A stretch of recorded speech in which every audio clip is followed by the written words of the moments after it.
Howdy. So I'm Todd, and I've been, your English translation would be a real-life television show. So we had a reality TV show that was filmed in the Cheeseburger's offices, and that's the promo shot. It was called LOL Work. You can download it in BitTorrent. It's not going to BitTorrent in Europe. But if you want to see what I look like on television, what it's like to work on I-Can-Ask Cheeseburger, you can go watch the show. Appearing on a TV show is an interesting experience when friends get to make fun of you and make animated GIFs about your life. So the idea behind I-Can-Ask Cheeseburger, more properly the company's name is actually Cheeseburger, is the idea of memes. I mean, it's a whole company dedicated to the idea of memes, and I imagine most of the people in this crowd know what a meme is. In English it isn't pronounced meme, it isn't pronounced, there actually is a French word named meme, but it's intended to rhyme with the word gene. Richard Dawkins is a biologist who came up with the term in the 1960s, and the idea is, behind a meme is it's an idea that spreads from person to person, much like genes spread from generation to generation. And so by definition, a meme has to be an idea that is shared socially, which is in part why they're popular online. So I think we can all agree, at least to the internet generation, memes are fairly mainstream. We can get into some of the more popular ones, I could probably say, since we just looked at calendar 2013. But a big one, this is by Gasper, so you raise your hand, he created a meme Tumblr site for animated GIFs. This is a reaction GIF where you put a headline, and you can sort of get the joke. So this is Gasper's site.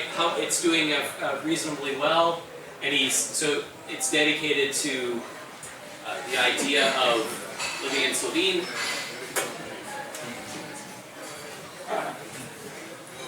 They're laughing, Gasper. You can feel proud.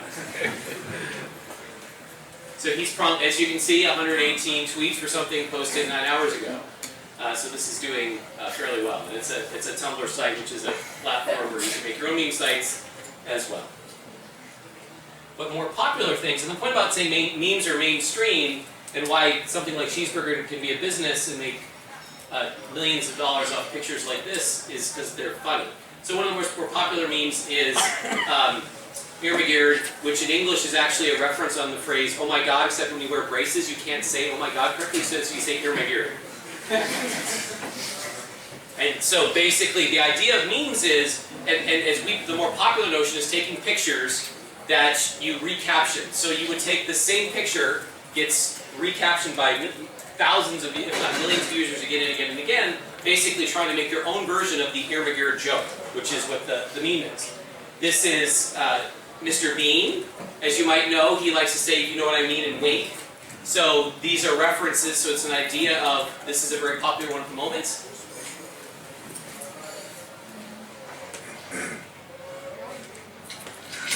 And then this meme is called Overly Attached Girlfriend. And the idea here is she's constantly harping on you the viewer are the boyfriend. And so this is the comment of she were overly attached.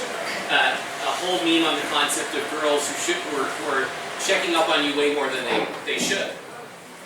And the basic idea behind that is they're funny, and even those of you who are native isn't your English isn't your native language, you're still able to find humor, and the whole point of humor is relatively universal. And we make the comment online. The most popular thing online is sex. The second most popular thing is humor. So, why did, and the larger point is, what are people doing online, and how did I-Can-Ask Cheeseburger, the site that started with thousands of silly cat photos, turn into a business that does turnover, in the tens of millions of dollars a year, that's raised $35 million, now $40 million in investment money. Why is that the case? Well, it's because of this thing, social networks.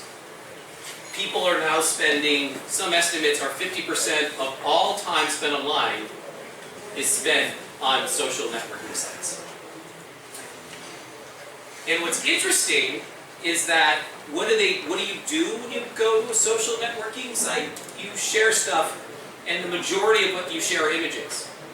Facebook is the most popular photo hosting site on the web by about a factor of 10.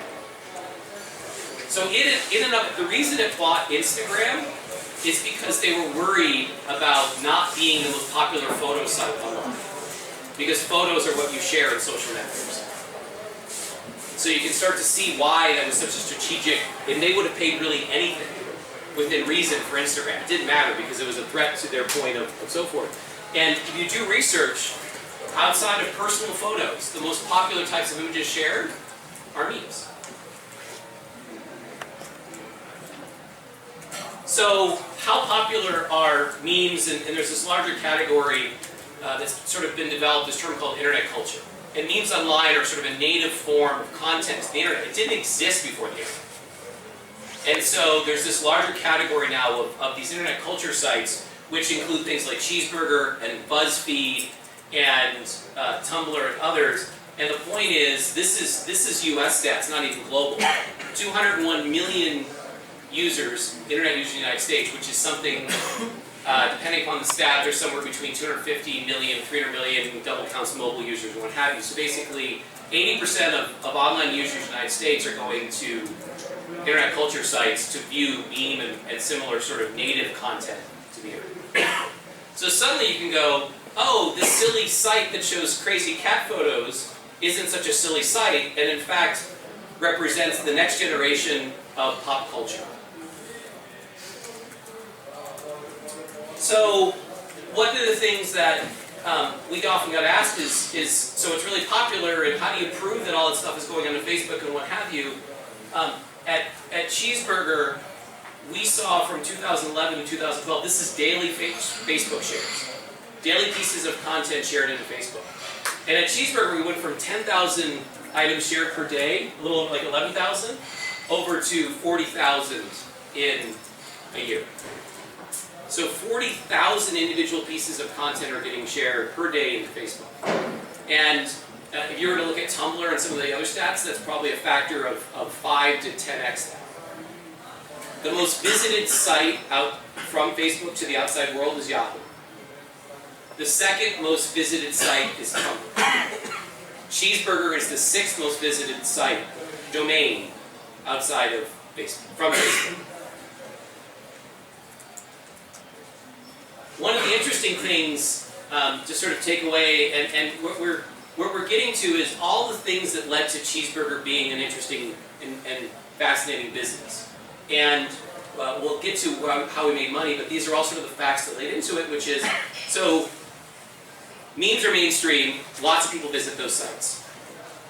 People spend a lot of time in social networks. What do they share on social network? Images. What type of images are they sharing? Memes. Well, why are images sharing? And what we found at Cheeseburger, in terms of those of you who've ever shared, work for sites and you want to share things into Facebook, and there's a lot of controversy right now at Facebook about what gets shared and how often it gets shared, and are they, the levers of how popular they allow things to get on Facebook. And what's interesting we sort of didn't necessarily realize this, but as we tested sharing of content in Facebook, we'd share text items and images. We saw that the reach inside Facebook, the velocity that Facebook would share things, was 20 times what other items were. So for those of you who are interested in figuring out virality inside Facebook, I would say you want to share images, and you want to share funny images, and ideally you share things that are popular, things that are popular in places like Facebook, other than your family photos, are memes. The interesting thing so what we figured out at Cheeseburger is, the next thing was, okay, so that's great that all this stuff is shared on Facebook, we haven't yet figured out a way to make this a business. And as we started researching this, what we figured out is 32% of people made a purchase after seeing a picture of a product on a social sharing site if you were under the age 34, what we call the millennial generation. What's also interesting is 64% of people are more likely to buy a product from a brand that they've interacted with in a social environment. Okay? At the same time, brands go, well, I'm not funny. And this is from a meme called Text from Hillary. So basically, this whole thing started out as just a picture of this, imagine this without the text. That's all that appeared in some news thing. And then some guy in New York said, oh, it looks like Hillary's texting. And so he came up with the concept of taking another picture of some famous person as if they were texting to Hillary. And hence the meme was born. And if you go text from Hillary's, you'll find thousands of this sort of concept. This is one of my favorites. But the whole point is that you take a very serious person and you can make them very popular through the lens of humor. This is, if you look at Hillary's popularity ratings in the United States, what we call approval ratings, which is basically we do telephone polls in the United States where they ask registered voters, do you approve or disapprove of a certain person, primarily politicians. Her approval ratings went from negative to positive after this happened, and have remained net positive since this and have not declined. In many ways, it sort of humanized her. Prior to this, she was sort of seen as a very impersonal politician. The other way to think of memes, that says free candy, it's a reference to kidnappings of children. The point is, if you wanted to give away candy, this is not how you would do it. And the larger point as we started talking to brands and working with them was this idea of sort of, you humorless brand, if people like Hillary can become funny, you yourselves can become funny. The next point was, here, if you try to do things online and you act out of turn, the equivalent of the free candy van scrawled in a neighborhood of children, you're going to get flamed for it.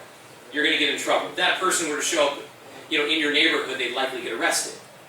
And so the message here to brands as we started working with them was, and we've all seen the brands make mistakes online and not represent themselves appropriately, and so this is sort of the message to them.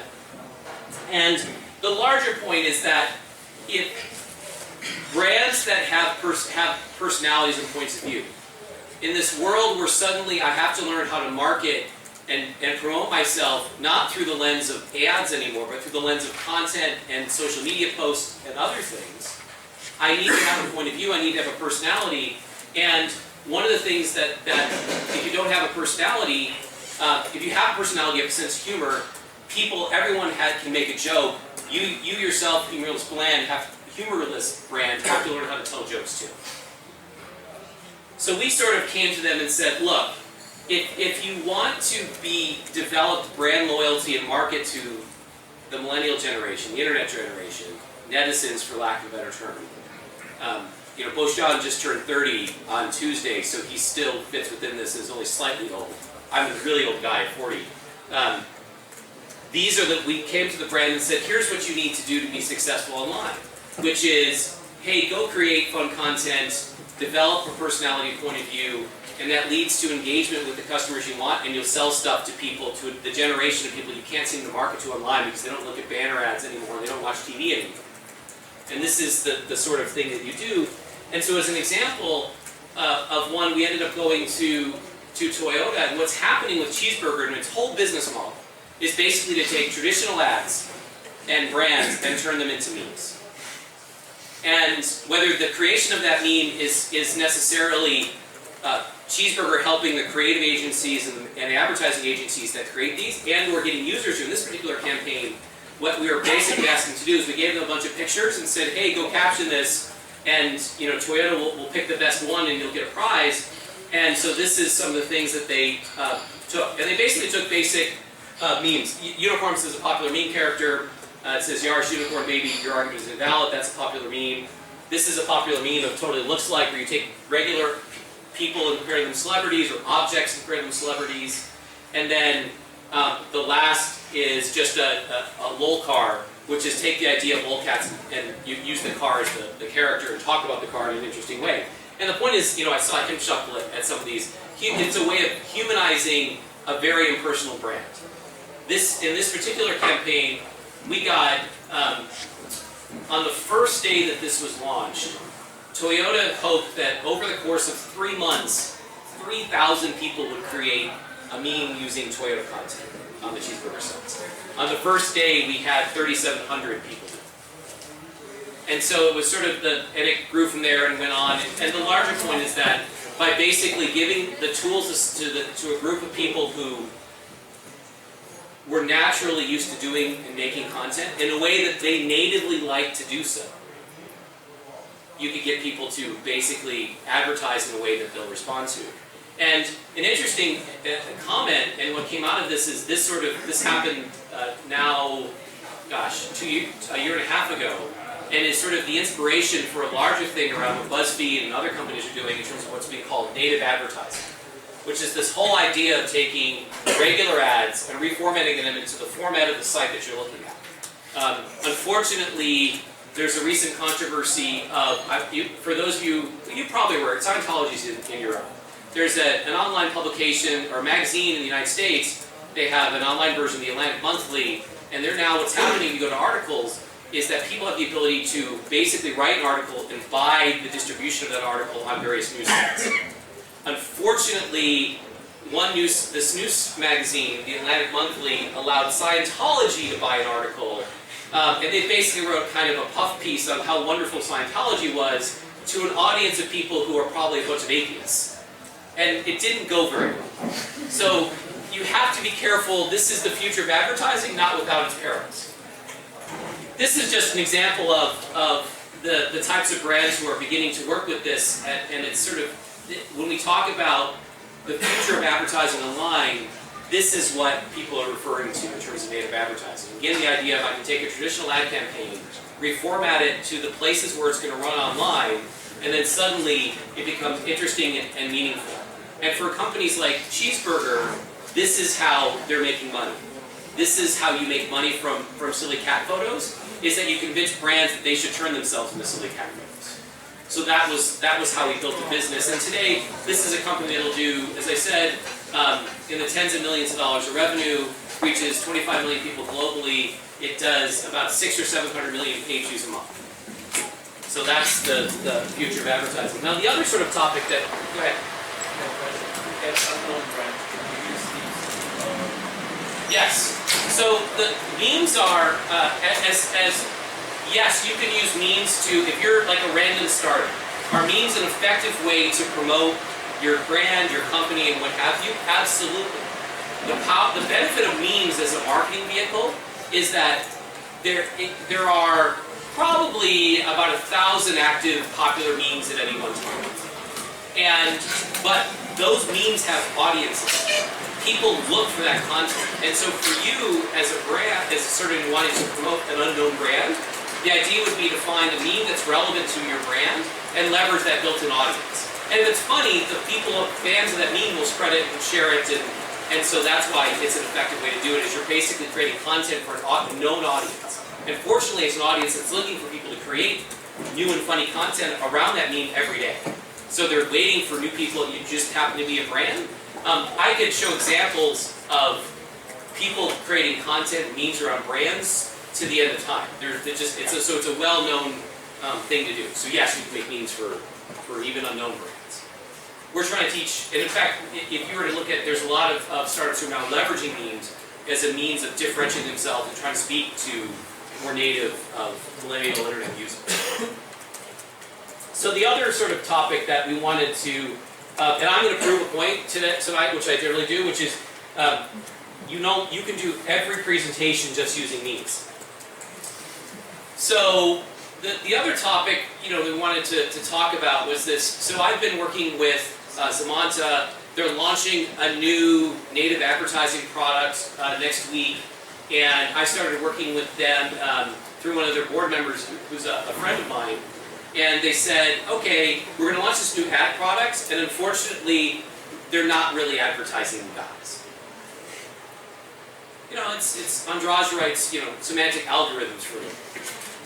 And, both Jean is an ex-journalist and hacktivist who helped start the lab downstairs. And so, as you can tell, I built a big advertising business. So I got plugged in and they said, okay, Todd, we have this idea, we've been working on this ad product, we want to make sure it works and what have you. And so when I showed up, I said, okay, so what does this product do? And they went on and talked and whatever, and I said, that's great, but a good method here is to figure out, on day one, is to work backwards from the press release that announces the product.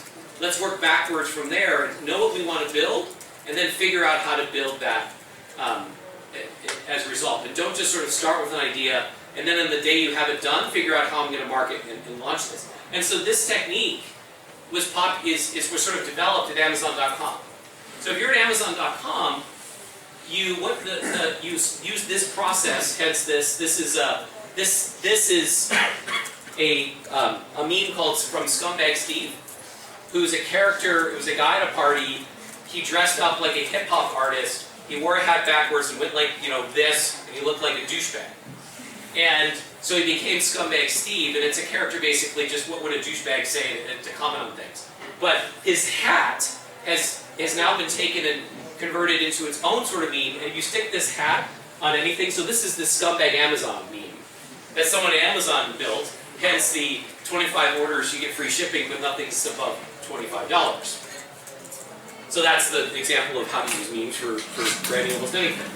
So the idea here is that Battlestar Galactica, right? So this is the meme is step 3 profit.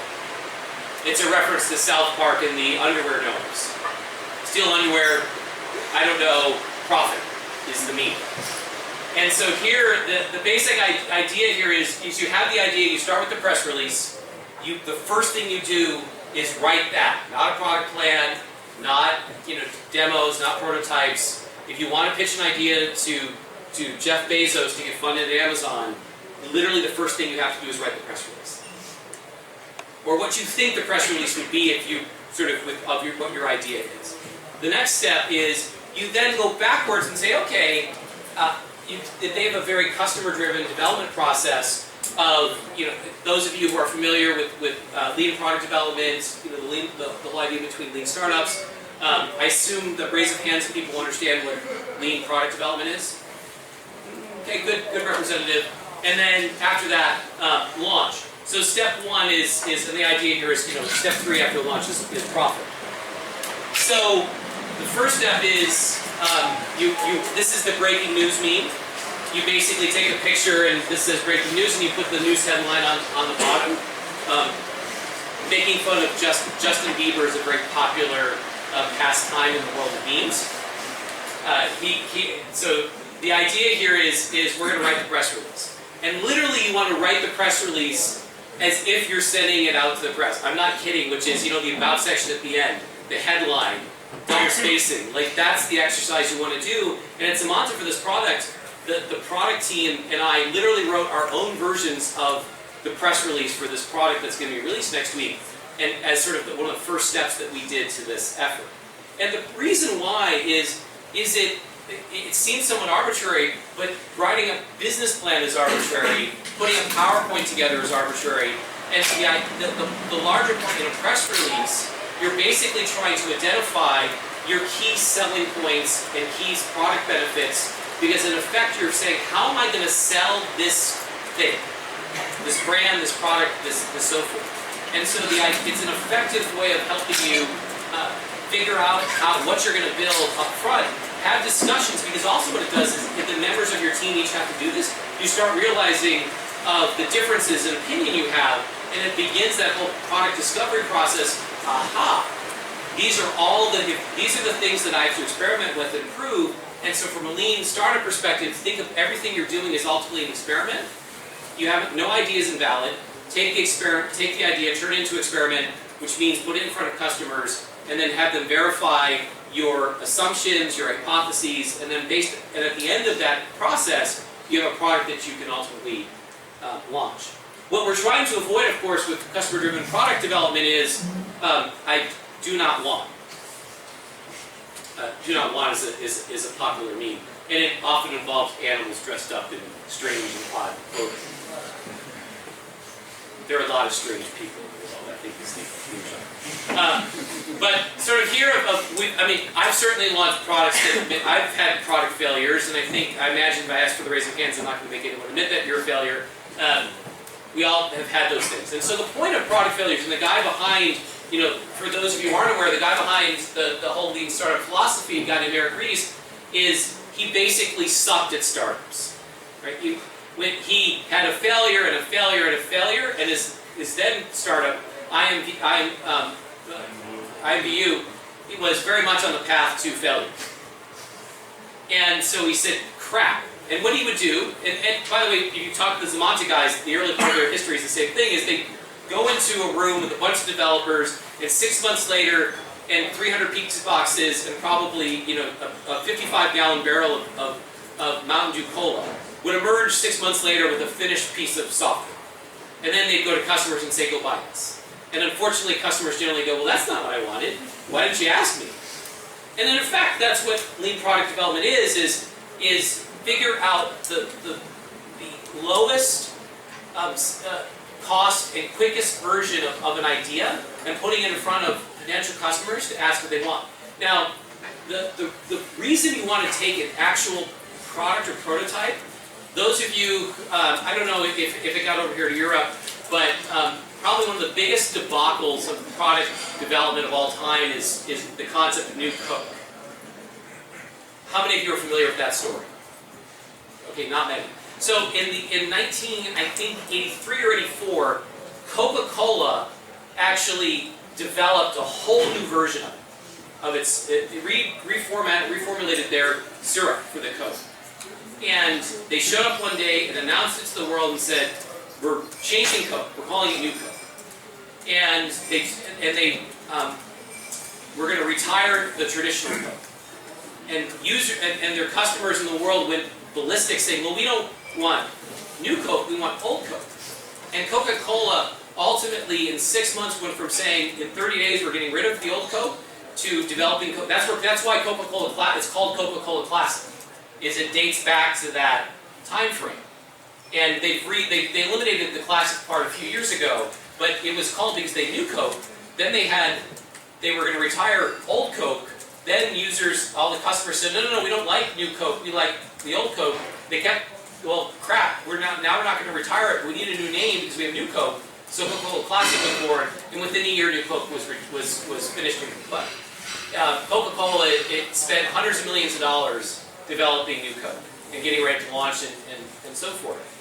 What had happened was, in the late 1970s and early 1980s, is Pepsi-Cola sales were growing faster than Coca-Cola. So what Coca-Cola did is that they then went to customers, did a bunch of blind taste tests, and determined that people like the sweeter taste of Pepsi over Coca-Cola. So they said, aha, we're wrong, Coca-Cola is slightly more bitter than Pepsi, and so they decided to reformulate Coca-Cola. The problem is that what they discovered after the fact is that people don't make purchase decisions based upon product market research and testing. That in fact, we buy stuff in stores, and we buy stuff with labels and branding and all this stuff, and users don't make decisions in a vacuum. And the result of that was Coca-Cola realized that basically market research surveys are a bunch of bullshit. And so when you do, and the point going forward here is that they had actually gone and taken New Coke in a real purchasing environment and a real drinking environment would have discovered this first. And so the lesson here is you want as real looking a product as you can and a real looking purchase environment as you can to get real product feedback. And so lean product development doesn't mean build a prototype and show your friends. It means build a prototype and put it in front of the world, in front of real customers and users. And then based upon that feedback and their usage and against your hypotheses and key metrics and so forth, you'll get the information to develop your product. So the larger point is here, to the lean startup and Amazon and others, is we have the press release out there, and we're code talk, code talk, code talk. For those who maybe can't read in the back, it says, why do developers wear glasses? Because they can't see sharp. For those who aren't developers, C# is the Microsoft .NET programming language. It's a bad pun, I know. So after you've gone through this and you've sort of, again, press release on the wall.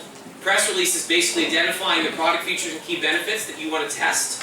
You've gone through the environment, you've proven which features work and which features will drive the actual either customer acquisition or customer adoption or sales that you're after. Then you get to go back and launch. It's a cat wrapped in water bottle wrapper. And so you're ready to launch. And the point of launching is, that's a whole separate sort of talk in how you do product launches and what you do and so forth. There's a million different ways to, pun intended, skin a cat. And so this is just the point of when you're done and you've proven and disproven, you've coded and iterated, you're ready to launch. And then, of course, we get to write the final press release, and you'll be shocked at how close it is to your original press release. And the punchline here says, retard dying cat, we found out he shits rainbows. For those of you who aren't familiar with Nine Cat, go search it on YouTube. It'll be the dumbest at 15 seconds of your life, but you're probably not. So this is a form of product development. It's an effective form of doing product development. And again, start with what you're going to sell. Write the press release. Continue, do your lead customer-driven product development, and when you're done, you get to launch and put out another press release, and hopefully to step 3, profit. That's it. Any questions? Comments? We're good? Yeah, I would ask something. Go ahead. I would just like to ask you, how did you actually start out with cheeseburger? So, I'm assuming you didn't just zoom off. So the story of cheeseburger is, well, it sort of did. The Asian guy you may have seen pictures of who wears the cheeseburger hats, Ben. The story of cheeseburger is this: cheeseburger comes out, memes come out of how many are familiar with 4chan? All right, half. For the other half, don't ever look at 4chan at work. No, it's the deepest, darkest corner of the internet. You want to go to the /B forum, and if you're psychologically unstable, avoid it. Only the strongest minds and hearts. So the story of cheeseburger is, a guy named Eric decides that he wants to, lolcats of all things become popular on 4chan. Lolcats, these cute, funny cat photo things, right? And it starts out in this deep, dark place of the internet called 4chan. One of the more popular original lolcats is a picture of a cat looking through a drop ceiling, a cutout, and it says, the cat's sticking through it, and it says, silly cat is watching you masturbate. So lolcats weren't always so cute and funny, the things your grandmother would send out. I doubt she'd send that one. So Eric decides, hey, I want to send one of these lolcats to my girlfriend. And the one that he sends is the I can has cheeseburger photo. Just the silly cat turning sideways, looking and says, spells it wrong, and what have you. And so he sends it to his girlfriend, and he goes, but before he does, back then, Tumblr didn't exist, WordPress.com didn't exist. So he said he just grabbed WordPress.org, the blogging software, got a local ISP to host it, just registered the caption as the domain because he didn't care, and sent it to his girlfriend. His girlfriend sent it to other people, then a week later people started emailing other cat photos to post, and within months he had hundreds of thousands of people visiting a domain called icanhavecheeseburger.com.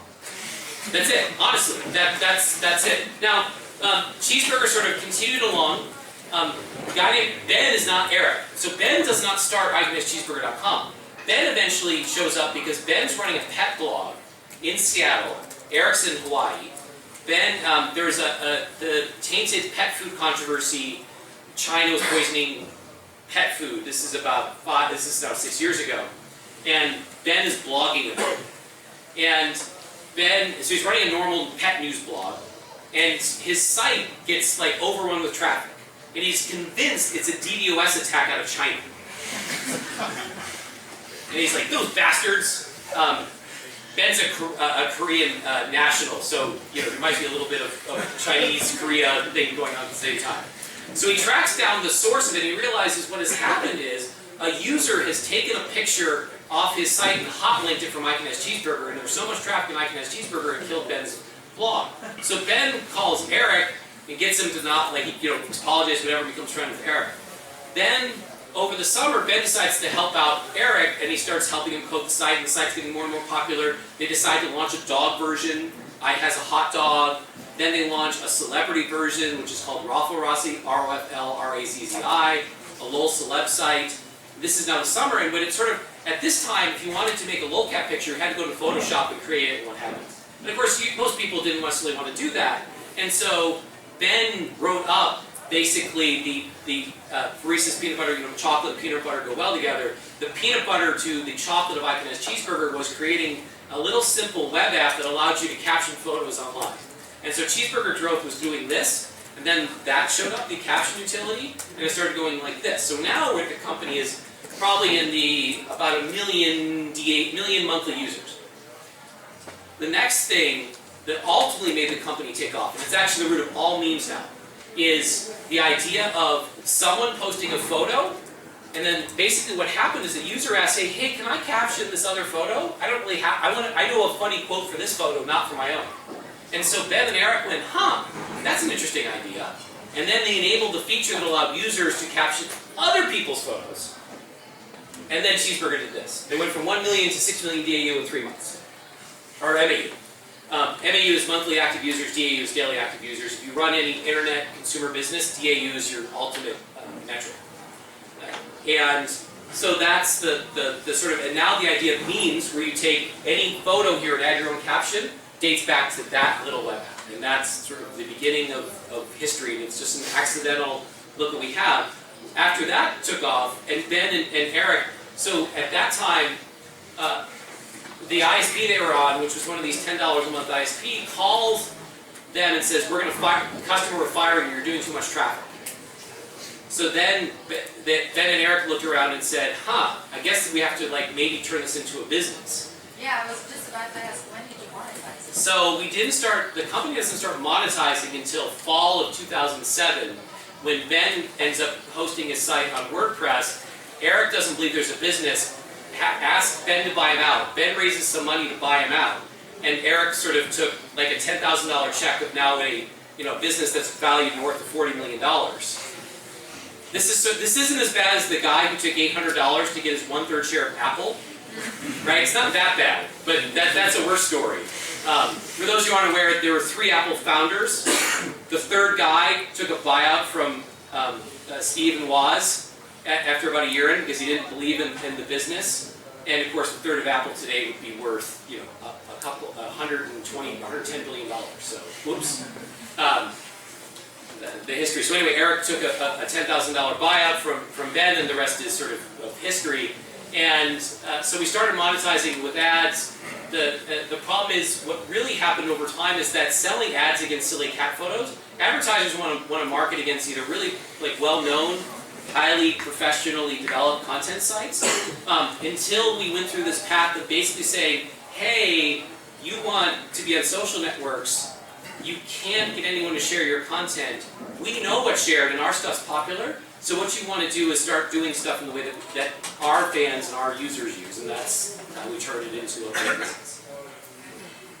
How effective is advertising on these meme sites? I mean, because I advertise a lot, for example, and I spend a lot of money on that, but the thing that we found on Facebook is that the ads are not effective. So ads are for example, if you compare Facebook to, let's say, Google, the ads on Google, the ROI is much higher on Google, obviously. So what, are you selling products, or you? We sell airline tickets. We're an Yeah, online, so from an e-commerce perspective, Google is king, and this sort of content is this sort of advertising. So Facebook ads, there's 2 forms of Facebook ads, and there's sort of 3 forms of advertising around Facebook. The 2 ads are, you have the banner, effectively the banner ads on Facebook on the right column, promoted stories in the news feed, and now you have this sort of content marketing where people are basically paying to have content created so that people organically share it into Facebook. Primarily that's brands versus sort of intent marketing, like Google is you're going to be very focused on Google. though Amazon's trying to, will be a new Amazon's about to launch a big product ad network. So that'll likely be where they're going to allow you to target users based upon their Amazon purchase history. So from that perspective, that will be likely an effective method. This sort of content marketing is effective for brand marketing and brand advertising. Anything else? Yes. Did the Toyota brand favorability go up with that? Yes. So that car Yaris, I don't know if they use that brand here in Europe or not. They do. So the marketing campaign was targeting 18, 34-year-olds. And effectively what their market research told them it was, this is a car for people who don't like cars. Right? I need a car, but I don't like cars. And so they were basically looking for, and it turns out their users were fans of sites like I Can Ask Cheeseburger, and they came to us saying, look, we know, they went to other sites too, they said, we know that our target car users are fans of your site. How do we market to those people? We basically said, well, make fun of yourself. And so all we know is it met their sales targets for the year that was on. So we didn't necessarily have access to the brand favorability data. What about IE? There's humor and IE, Internet Explorer. Yes, they're doing that campaign right now as well. How does that work? So the IE Internet Explorer is what you're referring to. Yeah. So Internet Explorer's done a couple of meme campaigns. The current one that they're doing, which is effectively like remember the 90s, right? And so there's a lot of nostalgia memes that sort of show up, and I don't know how effective that is now, but it's sort of generally brands have a very difficult time getting you to share brand content. And what they're realizing is that, hey, I've got to leverage other things that you're sharing, to the earlier comment. If I leverage meme formats that people are already sharing, they're more likely to share them. And rates of you go from no sharing to some sharing. Even if it's bad press. Even if it's bad press. Can such campaigns backfire in a sense that totally wrong message? Well, yes. This is if you pick the wrong meme and wrong format, it's the equivalent of, to go back to that's sort of the point of the free candy, right? That's the equivalent of what you're talking about. So you can, if you were to adopt like the Ermengarde meme, not realize what the point of that meme was, and you try to use it for your brand, and didn't use the funny language, whatever, you'd end up at a flame war in Reddit, and getting made fun of and laughed at and mocked instead of sort of loved and embraced. What is when you pick a meme, where's the limit of being PC versus just like being cool? I mean, because I'm thinking of doing something, and the question is how far do you go before you offend people? I mean, well, the answer is it depends. I mean, in meme land, there's some pretty racy stuff that goes on. But I think that the idea is, I would suggest whoever's going to do, if you're the person developing the campaign, I would suggest get good at creating memes before you do it for your brand. Right.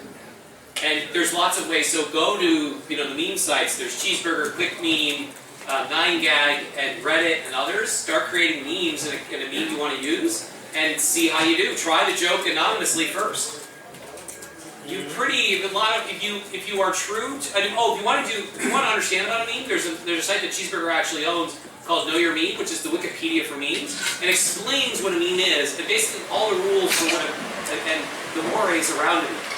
So go to knowyourmeme.com, and you can look up sort of the history of meme, and that's a good guide for basically how does this meme work. Anything? You spoke about business to consumer advertising. Yes. And millennial kind of target audience. Does this relate to B2B as well, or a little bit maybe? The answer is, it can work. B2C, the difference is a matter of scale. If you were to go to a trade show and you wanted people to stop and look at your booth, putting a meme up would be an effective way, if it's funny and done right, to get that person who wants to stop. Right? It's just humor. And the point is, the larger point is that humor is universal, and it's and online, it's a more effective form. Like serious things, it's not that they don't do well, it's just they're not as viral necessarily. Like it's a serious topic, it's informative, you probably have to find someone who's really interested in that. If they're really interested in that, being serious and factual and what have you has its place. Long-form blog posts, right, from a Google perspective. But just as a generic, hey, I want to get you to stop and pay attention to me. Memes having a, even at a trade show, there's lots, if you go to trade shows, lots of meme-like content in booths to get you to stop and pay attention. So, it's just probably its own location and topic is whatever relevancy. Yeah, I guess you have to be careful. If Yes. you're like pharmaceutical, You definitely, this might be, doing right. something, Yes. maybe others not so much. Correct. What happens when all the brands do this? Like, does this scale? I think that there's millions of meme content that gets created every day. So everyone's doing it. You're competing against everyone else to be the best. Like, are you good enough to get attention? And you're not always going to be the one who's the funniest. But when you are, you're going to get a lot of attention. So it's more of, it just forces you to participate and maintain that. There are users who basically their whole life is about getting on like the homepage of Cheeseburger or 9gag, which is another site based out of Hong Kong. That's like a cheeseburger knockoff.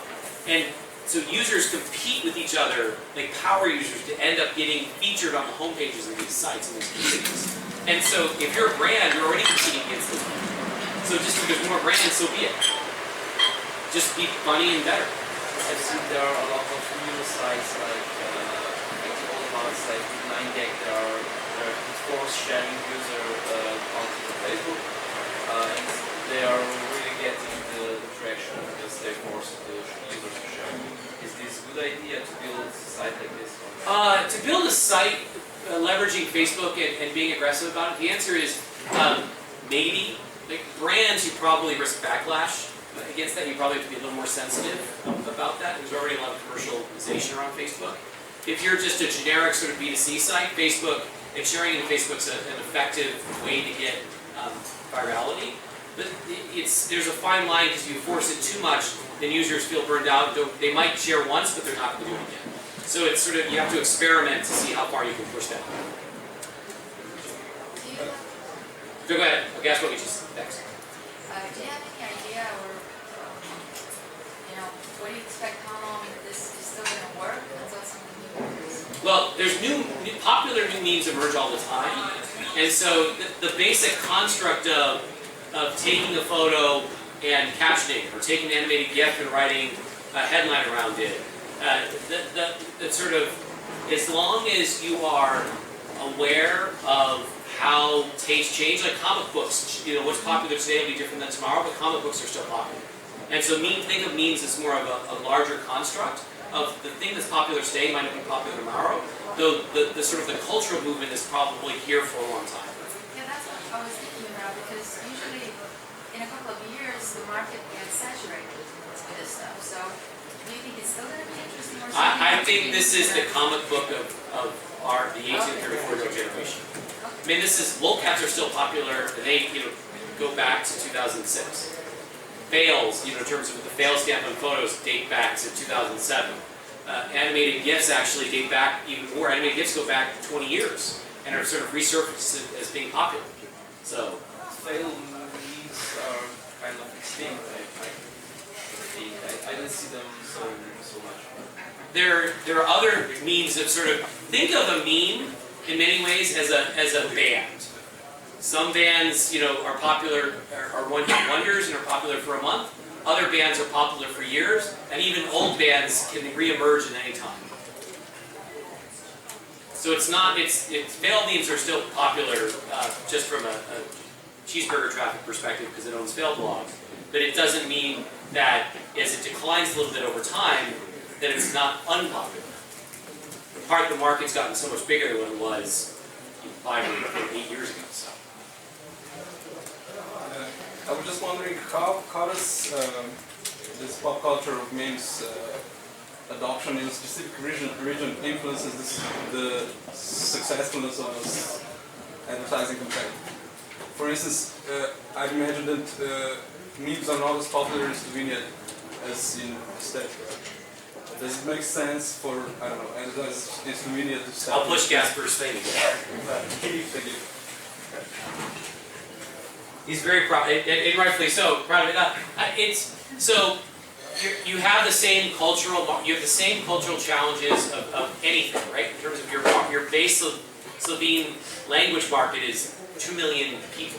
Yeah. So you're, by definition, by doing it in a particular language or particular culture, you've got a limited market size. And it's not that memes are popular, it's just that given the cultural differences around humor, they're very language-based, it's, in an underserved market, you could, at sort of being early, you could do very well.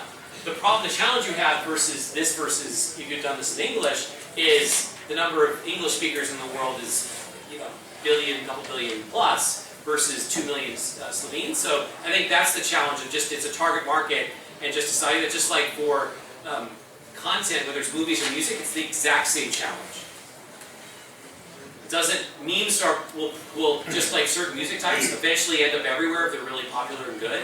You know, I'm sure there's Slovenian hip-hop artists at this point. It probably took 10 years longer to get to hear than it, you know, in the United States, for instance. It's just sort of, it requires someone in that local market to want to adopt it. But I think the notion of, meme content is such a part of social networks at this point, that I think it's fairly universally understood.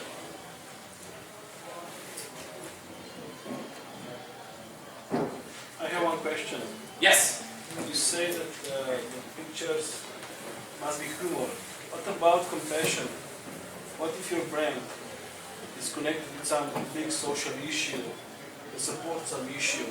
I like to address some audience with that. So there's something that I haven't talked about yet that is, so from the larger point of how do you use memes. There's another tactic which is, I don't necessarily have to create meme content.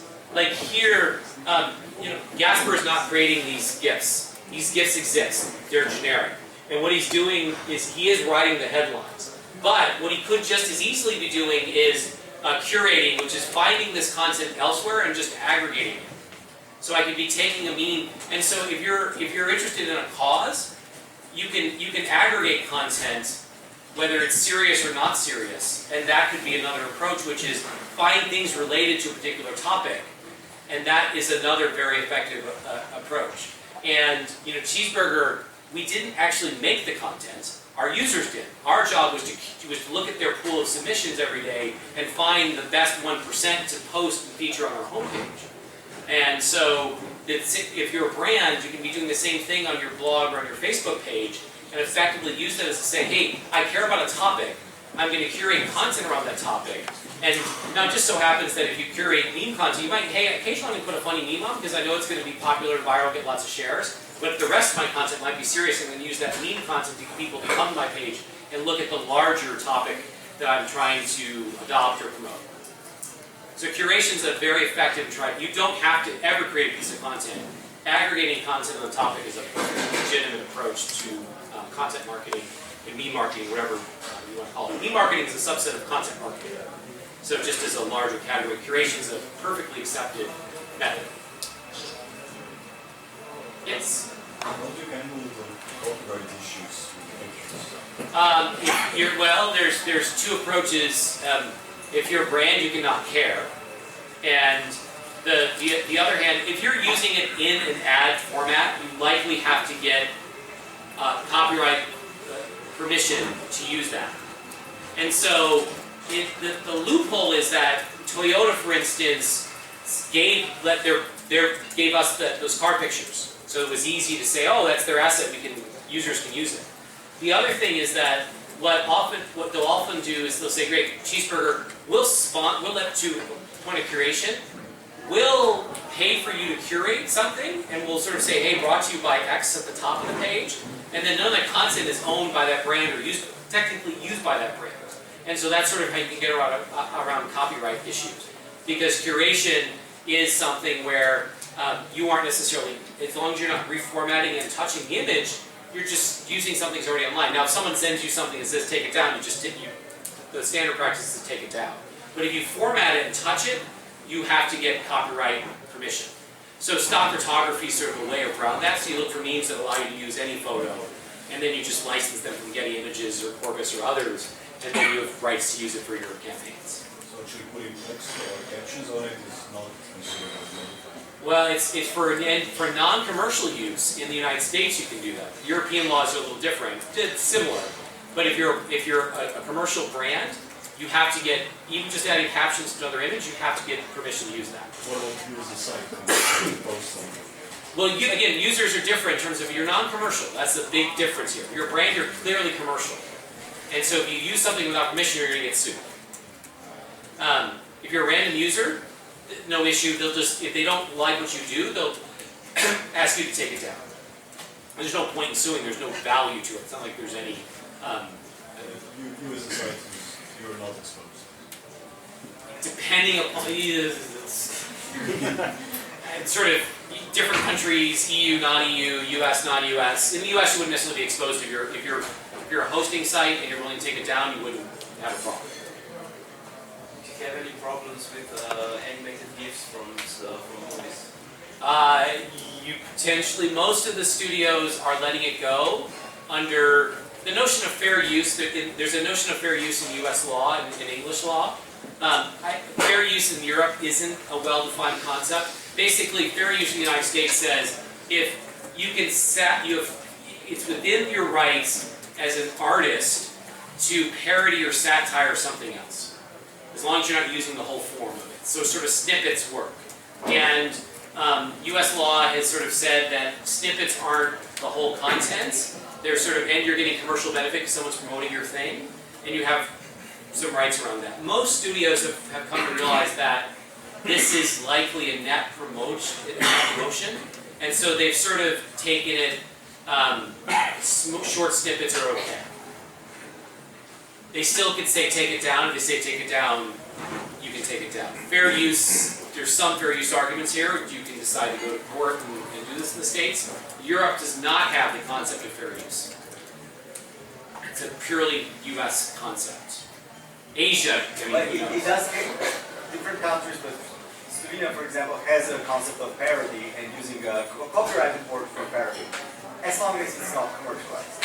the commercialized problem is where it gets weird. But this is commercialized. You get money from X. That's sort of maybe not. It depends. That's a consult your local attorney sort of question. I don't play one. I didn't play one in a reality TV show. I didn't. So, none of the above. Sean. So you said that so cheeseburger is worth now $40 million. Yes. Can it be made into $1 billion company? Sure. How? Just get bigger.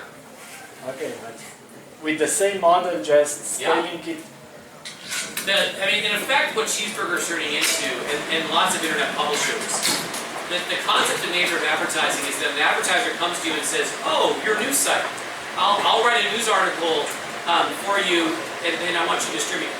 And it talks about a commercial topic. It might be a cause article that you're just trying to promote, and so forth. And so Cheeseburger can say, "Hey, if I want to distribute funny things, I'm a platform for distributing content." And so brands and commercial brands are basically realizing that what these publishers offer is distribution to an audience, content. And so Forbes.com, as an example, does this aggressively. Huffington Post does this aggressively. The idea of taking content written by a brand or written for a brand and then running that as if it were a regular article. And so for Cheeseburger, the more people that show up, you could, if you get to the point where probably 20% of content on the site can be commercial.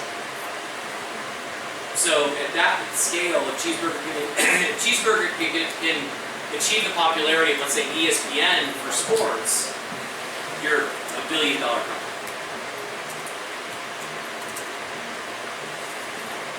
I think that's it. Well, thank you very much. You're welcome.